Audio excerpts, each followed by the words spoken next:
Hello everyone, welcome to GK trailer. मैं Ankush, qualified Bihar sub inspector.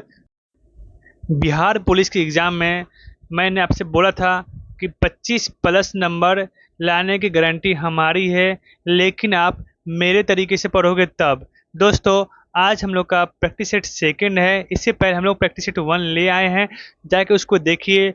और अगर आपको ये पसंद आए तो चैनल को सब्सक्राइब कीजिएगा और लाइक कीजिए वीडियो को। तो चलिए शुरू करते हैं आज का प्रैक्टिस सेट। तो दोस्तों, क्वेश्चन आज का पहला है कि पानी को ब्लीचिंग पाउडर में मिलाने पर कौन सी गैस निकलती है। आपका राइट आंसर क्या हो जाएगा? Chlorine gas. आपके एग्जाम में एक क्वेश्चन और बनेगा कि ब्लीचिंग पाउडर का फॉर्मूला क्या होता है। दोस्तों, तो आपको ध्यान रखना है CaO2। ये पॉइंट याद रखिएगा कि ब्लीचिंग पाउडर का फॉर्मूला पूछेगा पेपर में और इससे कौन सी गैस निकलती है। मात्र दो ही क्वेश्चन बनते हैं, दोनों आपको ध्यान रखना है। चलिए नेक्स्ट क्वेश्चन पे दोस्तों हम लोग। क्वेश्चन है कि आपका जी के सिद्धांत, कैपिटल जी जिसे सार्वभौमिक गुरुत्वाकर्षण बोला जाता है, कैपिटल जी के सिद्धांत को खोज किसने किया? कैपिटल जी के सिद्धांत की खोज किसने किया दोस्तों? तो आपका राइट आंसर क्या हो जाएगा? Isaac Newton. ये पॉइंट याद रखिएगा, आइजैक न्यूटन ने खोज किया है किसका दोस्तों?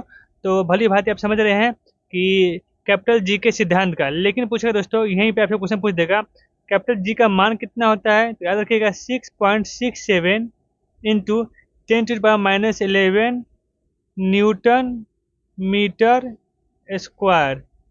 याद रखिएगा कहाँ पर न्यूटन मीटर प्रति सेकंड स्क्वायर होता है। और इसकी खोज कौन किया है? ये कुछ आया था, कैवेंडिश। कौन किया है? तो कैवेंडिश। ये पॉइंट याद रखिएगा कि अगर पूछ देगा कैपिटल जी के सिद्धांत की खोज किसने किया, तो न्यूटन साहब ने। और कैपिटल जी का जो वैल्यू है 6.67 10⁻11 न्यूटन मीटर प्रति सेकंड स्क्वायर, इसकी खोज कौन किया है? तो इसका खोज वो कैवेंडिश किया है। दोनों पॉइंट याद रखेंगे। चलते हैं क्वेश्चन नंबर 3 पे। ये क्वेश्चन है कि लोहे में गल्वोनाइजेशन मतलब कि जस्तीकरण की प्रक्रिया में किस धातु का प्रयोग किया जाता है दोस्तों? तो आपका राइट आंसर क्या हो जाएगा? डी हो जाएगा, जस्ता का प्रयोग किया जाता है। क्वेश्चन 4 है कि हाइड्रा अपना पुनर्जनन किस विधि से करता है। याद रखिएगा दोस्तों, ये आपका हो जाएगा मुकुलन विधि से। यहीं पे रुकेंगे, एक और पॉइंट याद कर लेंगे, ईस्ट और हाइड्रा दोनों किससे करते हैं? तो मुकुलन विधि से जनन करते हैं। दोनों पेपर में आते हैं। एक आता है अमीबा का, वो विखंडन विधि से करेंगे, वो आगे हम देखेंगे। चलते क्वेश्चन नंबर 5 पे। पुरुष में प्राथमिक जनन अंग कौन होता है दोस्तों? आपका राइट आंसर क्या हो जाएगा? बी हो जाएगा, वृषण। ये आपका पुरुष का प्राथमिक जनन अंग है और यहीं से आपका टेस्टोस्टेरोन हार्मोन का सेक्रेशन होता है। चलिए दोस्तों क्वेश्चन नंबर 6 पे चलते हैं। वाहनों के हेडलाइट में किसका प्रयोग किया जाता है? तो वाहनों के हेडलाइट में आपका अवतल दर्पण का प्रयोग किया जाता है। ऑप्शन सी हो जाएगा। अब देखें दोस्तों, जब अवतल दर्पण आ गया, 2-3 पॉइंट और देख लेंगे। सोलर कुकर में बाबू इसका प्रयोग किया जाता है। उसके बाद आंख नाक कान दिखाने वाले जो लेंस होता है उसमें प्रयोग किया जाता है, उसको शॉर्ट फॉर्म में ENT बोलते हैं। फिर देखेंगे दोस्तों, दाढ़ी बनाने में प्रयोग किया जाता है। और सर्च लाइट में, जो सर्च लाइट होता है उसमें अवतल दर्पण का प्रयोग किया जाता है। अवतल दर्पण का 4 एग्जाम्पल है, चारों आपके पास आ गया। आपको चारों को ध्यान रखना है कि सोलर प्लेट में, ENT में, सर्च लाइट में और दाढ़ी बनाने में अब अवतल दर्पण का प्रयोग किया जाता है। चलते क्वेश्चन नंबर 7 पे हम लोग। अमीबा अपना प्रजनन किस विधि से करता है? इससे पहले हम लोग देखा था कि मुकुलन कौन था दोस्तों? मुकुलन से आपका ईस्ट होता है और हाइड्रा होता है, जबकि बाइनरी विखंडन से क्या होता है? अमीबा का। दोनों पॉइंट याद रखिएगा। मुकुलन हो गया आपका किसका? हाइड्रा का, प्लस में ईस्ट का। ये आपका क्या हो गया? मुकुलन। जबकि बाइनरी विखंडन का होता है वो अमीबा। अमीबा प्रजनन होता है बाइनरी विखंडन द्वारा। चलते हैं क्वेश्चन नंबर 8 पे। हीरे के कार्बन परमाणु के बाहरी कोश में मुक्त इलेक्ट्रॉन की संख्या कितनी होती है दोस्तों? राइट आंसर क्या हो जाएगा? 0 हो जाएगा। मुक्त इलेक्ट्रॉन क्या होता है कार्बन में? 0 होता है दोस्तों। चलते हैं क्वेश्चन नंबर 9 पे। नाइट्रोजन परमाणु में उपस्थित न्यूट्रॉनों की संख्या कितनी होती है? ऐसी भी आपका नाइट्रोजन की संख्या कितनी, परमाणु संख्या कितनी? 7 होती है, तो आपका ये 9 होता है। चलिए क्वेश्चन नंबर 10 पे आते हैं। विद्युत प्रवाह को मापने के लिए किस यंत्र का प्रयोग किया जाता है दोस्तों? तो विद्युत प्रवाह को मापने के लिए हम लोग एमीटर का प्रयोग करते हैं। एक पॉइंट और बोलना चाहूँगा, जितने भी आपके एग्जाम में फिजिक्स में यंत्र है और एग्जाम में आने वाले जो भी फेवरेट टॉपिक है जिससे प्रश्न बनते हैं, मैं इस वीडियो के लास्ट में आपको एक इमेज दूंगा, आपको स्क्रीनशॉट लेना है और उसको याद कर लेना है, क्योंकि आज की क्लास से हम लोग 2 नंबर गेन करेंगे एग्जाम में साइंस के। तो समझिएगा दोस्तों, लास्ट में मैं टोटली यंत्र का और टोटली इकाई का इमेज डालूंगा, आपको स्क्रीनशॉट मारना है और उसको याद करना है, और मेरा ये होमवर्क भी रहा आप लोग के लिए, ठीक है दोस्तों। तो एमीटर का प्रयोग होता है विद्युत प्रवाह को मापने के लिए। बैरोमीटर आप जानते हैं कि वायुमंडलीय दाब को मापने के लिए बैरोमीटर का प्रयोग किया जाता है। अब आते क्वेश्चन नंबर 11 पे, जाइगोट का निर्माण किससे होता है? जब दोस्तों पुरुष का शुक्राणु और महिला का अंडाणु जब मिलता है तो दोनों प्रक्रिया को क्या बोलते हैं? तो जाइगोट बोलते हैं। तो ए एवं बी दोनों आंसर जाएगा दोस्तों। क्वेश्चन नंबर 12 पे, सर्च लाइट में किसका प्रयोग किया जाता है? इससे पहले हमने देखा था कि सर्च लाइट में दोस्तों किसका प्रयोग किया जाता है? अवतल दर्पण का। और अवतल दर्पण में हम लोग ने देखा था कि हेडलाइट में, सोलर कुकर में, दाढ़ी बढ़ाने वाले दर्पण में, प्लस में ईएनटी आँख नाक कान जो हम लोग दिखा रहे हैं डॉक्टर के पास, डॉक्टर का जो यंत्र होता है उसमें अवतल दर्पण का ही प्रयोग किया जाता है। इस तरीके से आपका अवतल दर्पण के चारों एग्जाम्पल का रिवीजन भी हो गया। आते हैं क्वेश्चन नंबर 13 पे, किस धातु को आसानी से चाकू के द्वारा काटा जाता है? दोस्तों 3 धातु है, आपको याद रखना तीनों धातु का नाम। देखिए इसमें से क्या है आपका सोडियम क्या हो जाएगा? चाकू से काटने वाला, लेकिन एक ही नहीं है, 2 और है। जैसा कि पीरियोडिक टेबल का पहला लाइन आता है, हाली ना करब CH फायर, तो देखिएगा कि उसमें लिथियम, सोडियम और पोटेशियम, ये तीनों धातु को चाकू से काटा जाता है। आपके एग्जाम में तीनों में से कोई भी आ सकता है, लेकिन सबसे ज़्यादा आने वाला दोस्तों ये है सोडियम। तो याद रखिएगा, सोडियम को आसानी से चाकू से काटा जा सकता है दोस्तों। अब आते हैं क्वेश्चन नंबर 14 पे, संवेग किसके बराबर होते हैं? तो द्रव्यमान को वेग में गुना करोगे तो आपको संवेग प्राप्त होगा, ये याद रखिएगा आप लोग। द्रव्यमान में वेग से गुना करोगे तो संवेग प्राप्त होगा। एग्जाम में आते रहते हैं और आसान क्वेश्चन, इससे गलती नहीं कीजिएगा, ठीक है। चलिए क्वेश्चन नंबर 15 पे, प्रतिरोध का एसआई मात्रक क्या होता है? दोस्तों मैं फिर बोल रहा हूँ, आपके एग्जाम में इकाई महत्वपूर्ण भूमिका निभाएगी। जो जितनी भी महत्वपूर्ण इकाई हैं उसको याद कीजिएगा। जैसे अभी के देखते हैं कि प्रतिरोध का एसआई मात्रक क्या होता है, तो आपको भली भांति याद होगा ओम होता है, लेकिन बाकी जो ऑप्शन है वो भी आपके एग्जाम में आते रहते हैं, महत्वपूर्ण है। देखिएगा न्यूटन किसका होता है? तो बल का हो जाएगा। वाट किसका हो जाएगा? तो शक्ति का हो जाएगा। और एमीटर किसका होता है? तो विद्युत प्रवाह का हो जाएगा, ठीक है, विद्युत यंत्र का हो जाएगा, ठीक है। न्यूटन आपका बल, वाट शक्ति का, ओम प्रतिरोध का, एमीटर विद्युत प्रवाह का। दोस्तों क्वेश्चन नंबर 16 है, अगर किसी व्यक्ति का प्रतिबिंब छोटा बनता है तो वह दर्पण कौन होगा? दोस्तों बस एक एग्जाम्पल में बोलता हूँ कि आप जब बाइक चलाते हैं तो बाइक के शीशा में आपको पीछे का जो है ना चित्र देखना होता है, पीछे का प्रतिबिंब देखना होता है, मतलब कि पीछे ट्रक आ रहा है कि क्या आ रहा है आपको देखना होता है। तो बड़ा सा चित्र को छोटा करता है कौन? तो उत्तल दर्पण। दोस्तों याद रखिएगा, जब भी कोई चित्र बड़ा है उसका प्रतिबिंब छोटा बनाना है तो हमेशा दर्पण का, किस दर्पण का प्रयोग करोगे? तो उत्तल दर्पण का। इसीलिए साइड मिरर में उत्तल दर्पण का प्रयोग किया जाता है, जो कि 12 सा गाड़ी का उसका प्रतिबिंब छोटा बने। पॉइंट क्लियर है। अब आते क्वेश्चन नंबर 17 पे, थायरॉक्सिन के संश्लेषण के लिए आवश्यक है। थायराइड, थायरॉक्सिन बाबू सीधे देखेंगे हम लोग आयोडीन, आयोडीन की कमी से बाबू घेंगा रोग होता है, और थायरॉक्सिन के संश्लेषण के लिए आपका आयोडीन का होना बहुत ही जरूरी है। अब आते क्वेश्चन नंबर 18 पे, जब प्रकाश की किरणें एक सघन माध्यम से विरल माध्यम में पहुंचती है तब प्रकाश किधर को चली जाती है? ये होता है अविलंब से दूर हो जाती है। अब बोलोगे भाई कैसे होगा? देख लीजिएगा, ये आपका सीधा अभिलंब, इसको क्या बोलते हैं? अभिलंब। ये पॉइंट समझिएगा, ये जो लाइन में क्लिक कर रहा हूँ ये आपका अभिलंब हो गया। अब देखिएगा ये आपका क्या हो गया? माध्यम, ये हो गया सघन माध्यम, इसको बोलेंगे विरल माध्यम, नीचे वाले को बोलेंगे सघन माध्यम, ठीक है। अब ये सघन माध्यम से आ रहा है दोस्तों प्रकाश, ये जो प्रकाश है सघन माध्यम से, ये देखिएगा आपका अभिलंब की ओर मुड़ रहा है ना, अभिलंब की ओर, लेकिन देखिएगा यहाँ पर सघन, ये है विरल माध्यम, क्या है दूरी ज़्यादा है ना। वही चीज़ समझिएगा कि जब भी सघन माध्यम से, जैसे यहाँ पे ऐसे करेंगे प्रकाश लीजिए, आपको हम इस तरह से समझाते हैं कि ये सघन माध्यम है दोस्तों, ऐसे प्रकाश जाएगा इस तरीके से मुड़ता है। तो क्या गैप ज़्यादा हो रहा है ना, यहाँ पे ये गैप देखो, ये गैप देखो, ज़्यादा हो रहा है तो अभिलंब से दूर हो जाती है सघन विरल माध्यम में, लेकिन सघन माध्यम में पूछेगा तो अभिलंब की ओर झुक जाती है।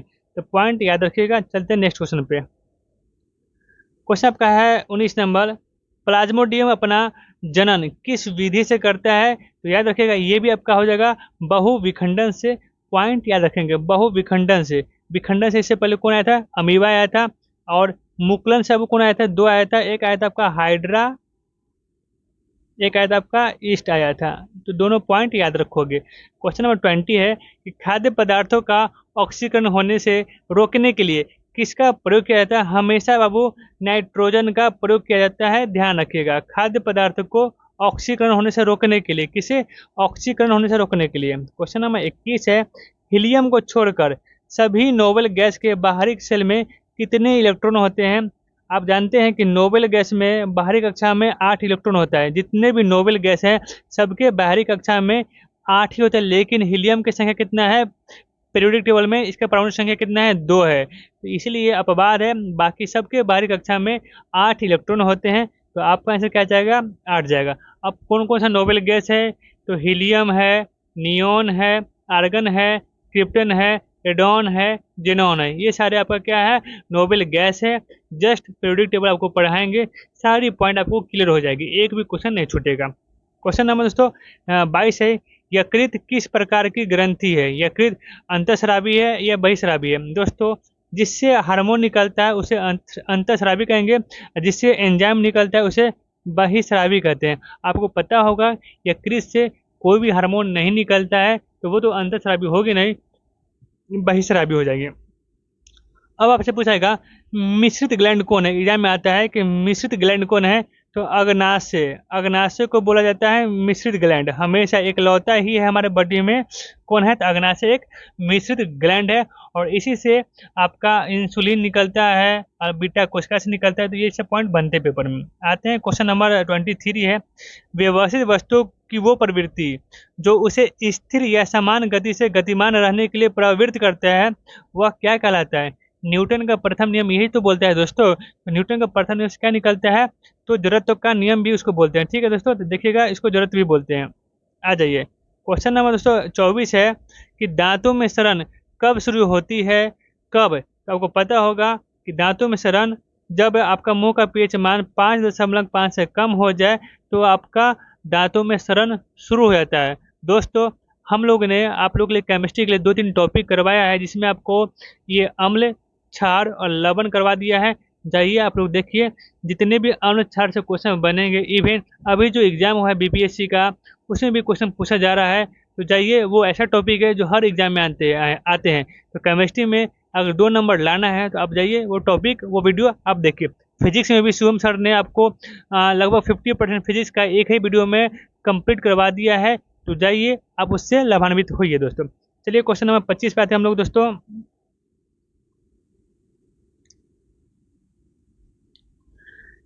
क्वेश्चन नंबर 25 है कि जब एल्कोहल का क्वथनांक 78 डिग्री सेल्सियस है तब केल्विन पैमाने पर तापमान कितनी होती है?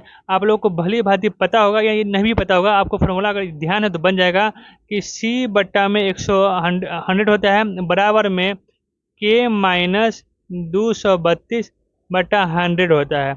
ये आपको क्या है, सेल्सियस का वैल्यू कितना दे रखा है, यहाँ पे 78 रखोगे आपका वैल्यू पता चल जाएगा। ठीक है, तो ये आंसर याद नहीं करोगे, ये निकालोगे, ये आपका होमवर्क रहेगा। आप लोग कमेंट में इसका आंसर दीजिएगा। चलिए क्वेश्चन नंबर 26 पे चलते हैं कि ओजोन के एक अणु में कितने परमाणु होते हैं? जानते हो कि ऑक्सीजन का अपरूप है। एग्जाम में बने क्वेश्चन कि ऑक्सीजन का कौन सा अपरूप है? तो ऑक्सीजन का अपरूप एक ही है, इकलौता कौन है? ओजोन है। तो ऑक्सीजन में 2 परमाणु होते हैं, जबकि इसमें कितने हो जाएंगे? 3 हो जाएंगे, 3। इसका फॉर्मूला लिखने का तो O3 हो जाता है इसका तरीका लिखने का, जबकि हो जाएगा ऑक्सीजन का O2 होता है। इसको बोलते हैं ऑक्सीजन, इसको बोलते हैं क्या बोलते हैं? ओजोन बोलते हैं दोस्तों। चलिए क्वेश्चन नंबर 27 को देखते हैं। विद्युत आवेश की एसआई इकाई क्या है? तो विद्युत आवेश का दोस्तों क्या होता है? कूलम होता है। इससे पहले हम लोग देखे थे कि ओम किसका होता है? तो प्रतिरोध का होता है। वाट किसका होगा? तो शक्ति का होगा। चलिए क्वेश्चन नंबर 28 पे कि न्यूटन के गति का दूसरा नियम क्या स्थापित करता है। तो दोस्तों बहुत ही आसान क्वेश्चन है, ये स्थान एवं समय के बीच का संबंध को स्थापित करता है। क्वेश्चन नंबर 29 है, उत्प्लावन बल की व्याख्या किसने की है। दोस्तों मैं फिर से बोला हूँ, आप एक बार देख लेंगे शिवम सर का वीडियो, आपको सारी ये पॉइंट जो फिजिक्स की आ रही है सब क्लियर हो जाएगी। जाइए 35 मिनट का वीडियो है, 50% फिजिक्स का सारा क्वेश्चन आपको मिल जाएगा उस वीडियो से। चलिए क्वेश्चन नंबर 30 देखेंगे हम लोग। मनुष्य के मस्तिष्क का सबसे बड़ा भाग कौन है। दोस्तों तो सबसे बड़ा भाग बोलेगा तो परम मस्तिष्क, इसे सेरिब्रम कहते हैं। और जितने भी हम लोग ज्ञान, चिंतन, याददाश्त जो भी होती है सारे पॉइंट कहाँ से आते हैं, तो सेरिब्रम से ही आते हैं।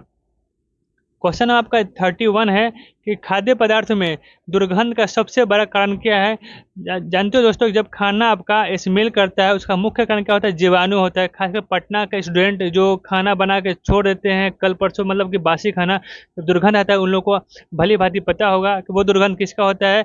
ये चीज़ पता नहीं होगा कि किससे होता है, लेकिन दुर्गंध पता होगा, तो याद रखिएगा ऐसे वो जीवाणु के कारण आपके खाना में दुर्गंध युक्त खाना हो जाता है। क्वेश्चन नंबर 32 है, ऊपर की ओर उठाए गए हथौड़े में कौन सी ऊर्जा होती है। दोस्तों जब हथौड़ा को ऊपर उठा के रोक दिया जाता है, वो हथौड़ा रुका हुआ है, तब उसमें क्या होता है, आपका स्थितिज ऊर्जा होगा। लेकिन जब हथौड़ा को किसी आपको कील पे मारना है, तब उसमें गतिज ऊर्जा होगा। तो दोनों पॉइंट याद रखिएगा कि अगर हथौड़ा रुका हुआ है तो स्थितिज ऊर्जा होगा, लेकिन वो गति में है तो गतिज ऊर्जा होगा। क्वेश्चन नंबर चलते हैं 33 पे, एक मिश्र धातु किसका उदाहरण है। दोस्तों पीतल किससे बनता है, तांबा और जस्ता। और तांबा जस्ता क्या है, तो एक ठोस है, ठोस विलयन से बनता है।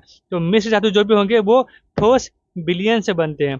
क्वेश्चन नंबर 34 है कि पृथ्वी की तापक्रम की वृद्धि के लिए सबसे बड़ा कारक कौन है। तो कार्बन डाइऑक्साइड कारण मुख्य, हमेशा एग्जाम में आते हैं, इसको याद रखिएगा कि कार्बन डाइऑक्साइड होते हैं पृथ्वी के ताप बढ़ाने में। पृथ्वी के ताप बढ़ाने में कौन होता है, तो कार्बन डाइऑक्साइड। क्वेश्चन नंबर 35 है, सिलिकॉन क्या है। तो आपको भली भांति पता होगा दोस्तों, सिलिकॉन क्या है, तो एक अर्धचालक है। एक क्वेश्चन और आता है आपसे एग्जाम में, सिलिकॉन खैर कौन आता है, एक जर्मेनियम भी याद कीजिएगा कि जर्मेनियम क्या है। सिलिकॉन और जर्मेनियम दोनों अर्धचालक हैं दोस्तों, सेमीकंडक्टर इसको बोला जाता है। अब आते हैं क्वेश्चन नंबर 36 पे, जब हम आवधिक तालिका के समूह में नीचे आ जाते हैं तो शेलों की संख्या में क्या परिवर्तन होगी। दोस्तों तो आपको पता होगा, जब हम आवधिक तालिकों में समूह के नीचे आए तो शेलों की संख्या में क्या हो जाएगा, परिवर्तन। तो इसका राइट आंसर पर क्या हो जाएगा दोस्तों, संख्याएं बढ़ जाती है। कैसे होता है, फिर से बोला हूँ, पीरियोडिक टेबल आपके लिए महत्वपूर्ण है, अगर आपको पढ़ना है तो कमेंट कीजिएगा दोस्तों। तो इस तरीके से आज का हमारा 36 क्वेश्चन कंप्लीट होता है, और आपको 36 क्वेश्चन को जिस तरीके से मैंने बताया है आपको ध्यान रखना है। वीडियो भी खत्म नहीं है दोस्तों, अभी मैं वो प्रॉमिस किया था कि आपको यंत्र मापने वाला और इकाई का एक मैं फ़ोटो लगाऊंगा, वो फ़ोटो को आपको स्क्रीनशॉट लेना है और याद करके रखना है। ठीक है दोस्तों, चलिए मैं आपको नेक्स्ट पॉइंट में देता हूँ।